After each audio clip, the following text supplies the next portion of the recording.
ओम श्री गणेशाय नमः। दोस्तों, वीडियो शुरू करने से पहले वीडियो को लाइक कर दे और चैनल को सब्सक्राइब जरूर कर दे।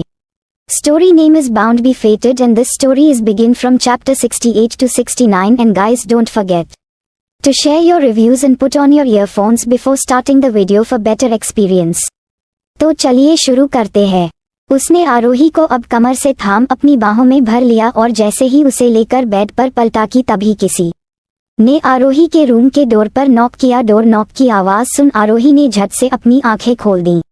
वहीं रुद्र की पकड़ उसकी कमर से ढीली पड़ी तो आरोही एक बार फिर डोर नॉक की आवाज सुन झट से रुद्र के ऊपर से उठ गई। उसने रुद्र और डोर को देखा तो रुद्र ने भी बेड से उठकर आरोही को देख धीरे से कहा, जाकर देखो। आरोही ने उसकी बात सुन हैरानी से पूछा, जाकर देखूं? रुद्र ने हाँ में सिर हिलाया और अब रूम में ही बने क्लोजेट रूम में चला गया। आरोही ने अपना नाइट सूट ठीक कर अब अपने सिर पर हाथ फेर डोर ओपन किया तो ईशू को अपने सामने देख घबराहट में कहा, भाभी आप? आरोही के ठीक सामने ईशू खड़ी हुई थी। ईशू ने आरोही को बड़े ध्यान से देख अब रूम में झांकते हुए उसे इशारे में पूछा, सोई नहीं अभी तक? आरोही को ईशू की बात समझ नहीं आई इसलिए वो उसका मुंह ताकने लगी तो ईशू ने अब उससे कुछ कहने की बजाय अपना सिर हिलाते हुए उसके रूम का डोर बंद कर दिया और वहां से चली गई। आरोही ने उसके जाते ही एक गहरी सांस लेते हुए छोड़ी और अब जल्दी से रूम का डोर अंदर से लॉक कर क्लोजेट रूम में गई तो सामने खड़े रुद्र को देख उसने उससे पूछा, भाभी को छोड़ने आए थे क्या? रुद्र ने आरोही को देखते हुए कहा, हाँ, और कैसे आता तुम्हारे पास? ये कहते हुए रुद्र आरोही के करीब आया और उसने उसकी कमर को पकड़ उसे अपने पास खींचते हुए कहा, किस तरह? तुमसे मिलने आ रहा हूँ, ऐसे काम मैंने कभी नहीं किए और तुम क्या करती हो? तुम मुझे प्यार भी नहीं करने देती। आरोही ने उसकी बात सुन अब अपना सिर झुकाते हुए धीरे से कहा, सॉरी। इस पर रुद्र ने हैरान होते हुए पूछा, क्या बोली? आरोही ने सिर उठा रुद्र को देखते हुए कहा, सॉरी बोला अपने रूड बिहेवियर के लिए। रुद्र आरोही की बात सुन मुस्कुरा दिया। उसने अब आरोही के मजे लेते हुए कहा, नहीं, इस तरह से मैं नहीं मानूंगा। आरोही ने उसकी बात सुनकर उसे देखते हुए मासूमियत से पूछा, तो फिर क्या बोलूं? रुद्र उसे देख मुस्कुराए जा रहा था। उसने उसके करीब हो धीरे से आरोही के कान में फुसफुसाते हुए कहा, बोलो नहीं करो, प्यार करो मुझे, तब मानूंगा। आरोही ने उसकी फुसफुसाहट से अपनी आंखें बंद कर लीं। एक सिहरन उसे अपने शरीर में महसूस हुई थी पर रुद्र की बात सुन उसने अपनी आंखें खोल उसे दूर धकेलते हुए कहा, मैं सब समझती हूँ कि आप मुझे परेशान कर रहे हैं और हाँ, मैं क्यों सॉरी बोलूं? आप इस तरह मिलने आ रहे हैं तो इसकी वजह आप ही हैं। रुद्र ने उसकी बात सुनकर जल्दी से कहा, अरे नहीं। जब आरोही उसकी बातों के जाल में ना फंसी तो रुद्र ने अब जल्दी से उसे अपनी बाहों के घेरे में लेते हुए कहा, अच्छा ठीक है, तुम सॉरी मत बोलो पर अब जल्दी से मुझे बाय तो कह सकती हो, वो भी प्यार से। आरोही ने उसकी बात सुनकर अपना सिर हिलाते हुए धीरे से बहुत ही प्यार से कहा, बाय, गुड नाइट। रुद्र उसकी बात सुन हैरान हो उसे देखने लगा। वहीं आरोही उसे बहुत ही प्यार से देख रही थी। रुद्र ने उसकी इस हरकत पर उसके सिर से अपना सिर जोड़ हल्का सा हंसते हुए कहा, बेबी तुम कितनी बेवकूफ हो, इस तरह बाय कहते हैं? आरोही ने उसकी बात सुनकर नासमझी में कहा, तो और कैसे कहते हैं? रुद्र ने अपनी आंखें भींच लीं और फिर धीरे से आरोही से अलग हो उसे देखते हुए कहा, मुझे किस करो, वो भी जल्दी, मुझे जाना है अभी। ये कहते हुए रुद्र ने अपना चेहरा आरोही पर झुकाया तो आरोही ने उसे देखते हुए अब अपनी आंखें बंद कर पैरों पर उचकते हुए उसके होठों पर किस कर लिया। आरोही की तरफ से ये एक सॉफ्ट किस थी मगर रुद्र ने इसे सॉफ्ट रहने नहीं दिया। उसने आरोही को अपने करीब खुद से सटाकर उसके होठों को अपने होठों के बीच लेकर उसे डीपली किस किया। कुछ देर बाद दोनों अलग हुए तो रुद्र की पैशनेट किस की वजह से आरोही की सांसें बेकाबू हो चुकी थीं और इस वजह से चेहरा भी धधक कर लाल पड़ चुका था। रुद्र ने अब उसके सिर को चूमते हुए कहा, बाय, गुड नाइट। आरोही ने हाँ में अपना सिर हिलाया तो रुद्र अब जल्दी से दूर हो जाने के लिए मुड़ा तो ना जाने क्यों आरोही के दिल में एक हुक सी उठी और उसने खुद से दूर जाते रुद्र को देखा तो रुद्र ने भी एक बार मुड़कर आरोही को देखा और अब क्लोजेट रूम से बाहर निकल धीरे से चारों तरफ देखते हुए आरोही के रूम से निकलकर कुछ दूर चला ही था कि सामने से आते आदित्य को देख अपनी जगह पर जड़ हो गया। वो आदित्य को देख घबरा गया। आदित्य का ऑरा ही अलग था। अच्छे उसके भावहीन चेहरे को देख डर जाया करते थे। उसकी पर्सनैलिटी पर बढ़ती उम्र का कोई खास असर नहीं दिखाई पड़ता था। वहीं आदित्य रुद्र को इस समय देख खुद हैरान था। वो उसके पास चलकर आया और उसने उससे कुछ पूछना चाहा था कि रुद्र ने झट से कहा, हेलो अंकल, वो मैं ईशु को छोड़ने आया था, तो बस शान से मिलकर घर ही जा रहा हूँ।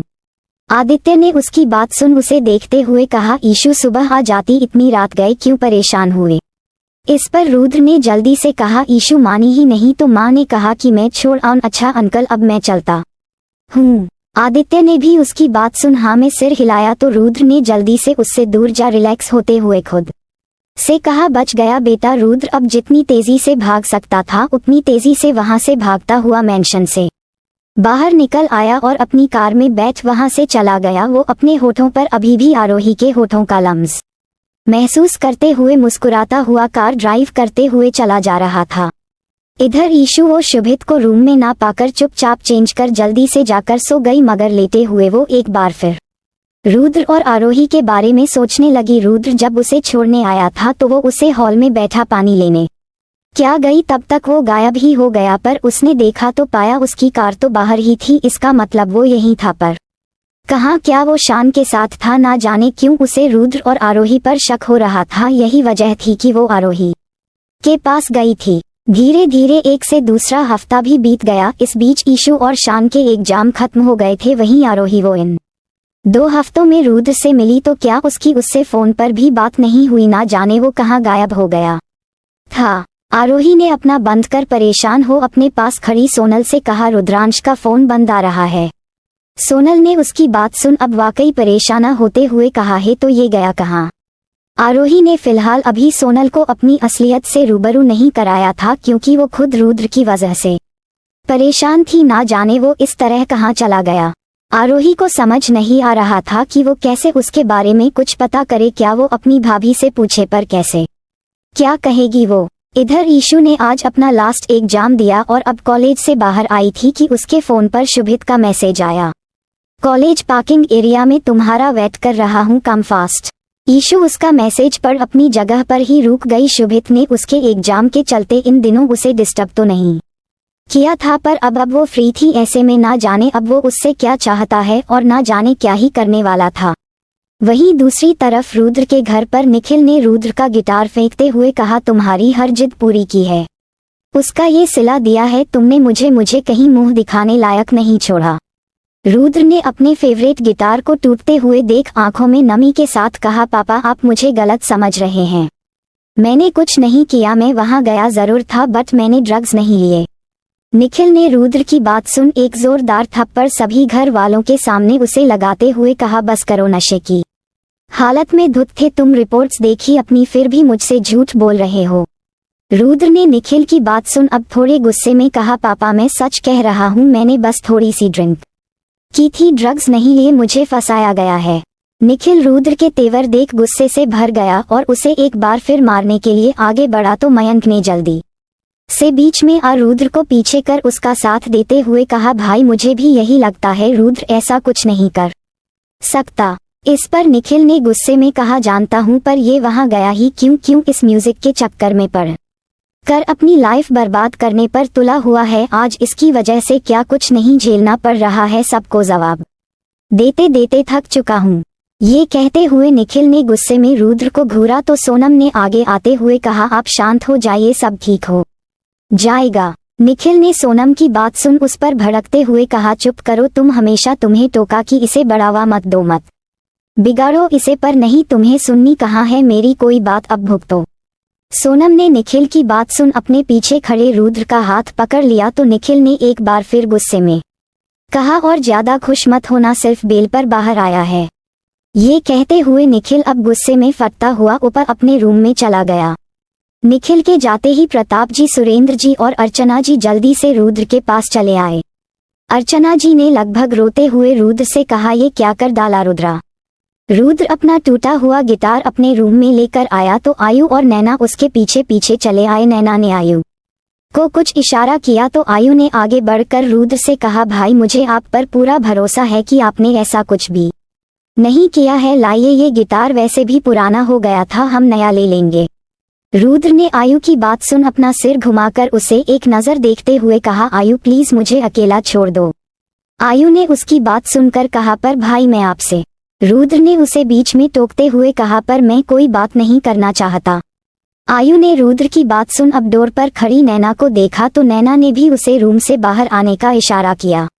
वहीं दूसरी तरफ ईशु शुभित की कार के पास आई तो शुभित ने कार का डोर ओपन कर दिया। ईशु उसके पास जा बैठी। शुभित ने कार स्टार्ट की और अब वे कॉलेज से निकल कर आए तो शुभित ने ईशु की तरफ देखते हुए पूछा, कैसा गया एग्जाम? ईशु ने उसकी बात सुन हाँ में अपना सिर हिलाया और एक बार फिर विंडो से बाहर देखने लगी तो अगले ही पल शुभित ने उसका हाथ अपने हाथ में पकड़ लिया। ईशु उसके ऐसा करने पर अपना सिर घुमा उसकी तरफ देखने लगी थी कि तभी शुभित ने अपनी भारी आवाज में कहा, जब मैं तुम्हारे साथ हूं तो तुम्हारा ध्यान सिर्फ मुझ पर होना चाहिए। शुभित ने एक हाथ से ड्राइव करते हुए ही ईशु से आगे बात करते हुए पूछा, एग्जाम खत्म, अब तो जा सकते हैं ना हम अपने हनीमून के लिए? उसकी बात सुन ईशु का चेहरा हल्का गुलाबी पड़ने लगा। उसने अपना सिर झुका लिया। ये देख शुभित ने शरारत से मुस्कुराते हुए पूछा, कुछ तो बोलो। ईशु ने उसकी बात सुनकर धीरे से अपना सिर हिलाया तो शुभित के होठों की मुस्कुराहट अब और अधिक खिल उठी और उसने ईशु का हाथ चूमकर अपने पैर पर रख लिया और अब दोनों हाथों से ड्राइव करने लगा। दोनों कुछ ही देर में मित्तल मैंशन पहुंचे कि शुभित ने आगे सीढ़ियां चढ़ती ईशु को अपनी बाहों में लेकर गोद में उठा लिया। ईशु उसके ऐसा करने पर हैरान हो इधर उधर देखने लगी। उसने अपनी आंखें निकालकर शुभित को गुस्से में घूरा तो शुभित ने कहा, गुस्सा करो चाहे कुछ भी करो, आज तुम्हें नहीं छोड़ने वाला। पूरे 2 वीक बहुत ज्यादा दूर रह लिया तुमसे। ये सब कहते हुए शुभित ईशु को अब अपने रूम में लेकर आया और उसने जैसे ही ईशु को बेड पर बैठाया था कि उसके हैंडबैग में पड़ा उसका फोन बजने लगा। शुभित ने फोन की आवाज सुन जल्दी से ईशु का हाथ पकड़ते हुए कहा, मैंने कहा ना कि अभी बस तुम्हारा पूरा ध्यान मुझ पर होना चाहिए। शुभित ये कहते हुए अब ईशु पर झुकने लगा था कि तभी एक बार फिर ईशु का फोन बजने लगा तो शुभित ने गुस्से में चिढ़कर उसका हैंडबैग लेकर दूर काउच पर फेंक दिया।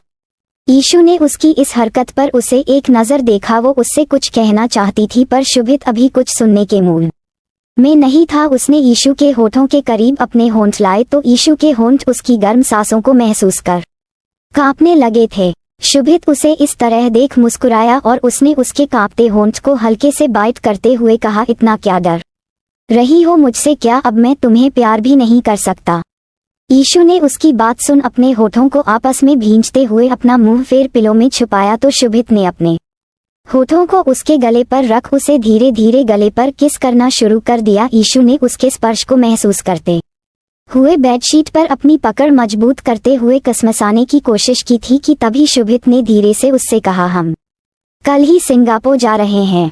ईशु ने उसकी बात सुन अब उसकी तरफ अपना चेहरा घुमाया था कि एक बार फिर उसका ध्यान उसके बजते फोन ने खींचा तो ईशु ने अब अपनी रोनी सूरत बनाते हुए शुभित को देखा। शुभित उसे देख इस बार उसके ऊपर से हट गया तो ईशु भी अब जल्दी से उठकर अपने बैग के पास आई और जैसे ही उसने अपना फोन निकाला तो देखा आयु के 4 मिस्ड कॉल थे। ईशु ने एक नजर मुड़कर शुभित को देखा और अब आयु को कॉल बैक किया तो आयु ने फौरन उसका कॉल पिक करते हुए थोड़े गुस्से में कहा, आप फोन कॉल पिक क्यों नहीं कर रही थी? कितना कुछ हो गया है यहाँ और एक आप हैं कि एक बार पूछने के लिए फोन तक नहीं किया।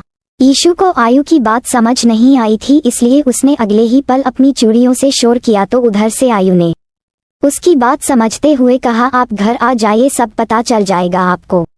ये कहते हुए आयु ने कॉल कट कर दिया। उसकी आवाज में आज उदासी महसूस कर अब तो ईशु का दिल बैठा जा रहा था। वो झट से शुभित के पास आई और उसने शुभित से इशारा करते हुए कहा, मुझे अपने घर जाना है। शुभित ने उसकी बात सुनकर पूछा, क्यों, अभी तो होकर आई हो? ईशु ने शुभित की बात सुन जोर से अपना सिर हिलाते हुए कहा, नहीं, कुछ बात हुई है। आयु परेशान लग रहा था। शुभित ने ईशु की बात सुनकर चिढ़ते हुए कहा, परेशान तो होंगे ही, सब तुम्हारे उस भाई ने, रुद्र ने काम ही ऐसे किए हैं। ईशु शुभित की बात सुन हैरान और नासमझी के मिले जुले भाव से उसे देखने लगी तो शुभित ने उसे आगे बताते हुए कहा, तुम्हारे भाई को 2 हफ्ते पहले पुलिस ने एक हेल्थ क्लब में ड्रग्स लेते हुए पकड़ा है। शुभित की कही बात सुन ईशु को जैसे झटका सा लगा। वो वही बेड पर बैठ गई तो शुभित ने जल्दी से उठकर उसे संभालते हुए कहा, ईशु। वो उसकी फिक्र में चिल्लाया था मगर ईशु ने उसके हाथों को हटा शिकायती नजरों से उसे घूरा कि जब इतनी बड़ी बात हो गई और वो सब जानता था तो उसने उसे कुछ कहा क्यों उसे कुछ भी नहीं बताया। So don't forget to share your review and comment your best part of an story. और अगर आपने अभी तक हमारे चैनल को सब्सक्राइब नहीं किया तो कृपया इसे सब्सक्राइब करें और बेल आइकन पर क्लिक करें ताकि आप हमारी नई कहानी पहले पा सके। And if you like my story so comments your feelings with heart emoji. तो मिलते हैं नेक्स्ट वीडियो, तब तक के लिए राधे राधे।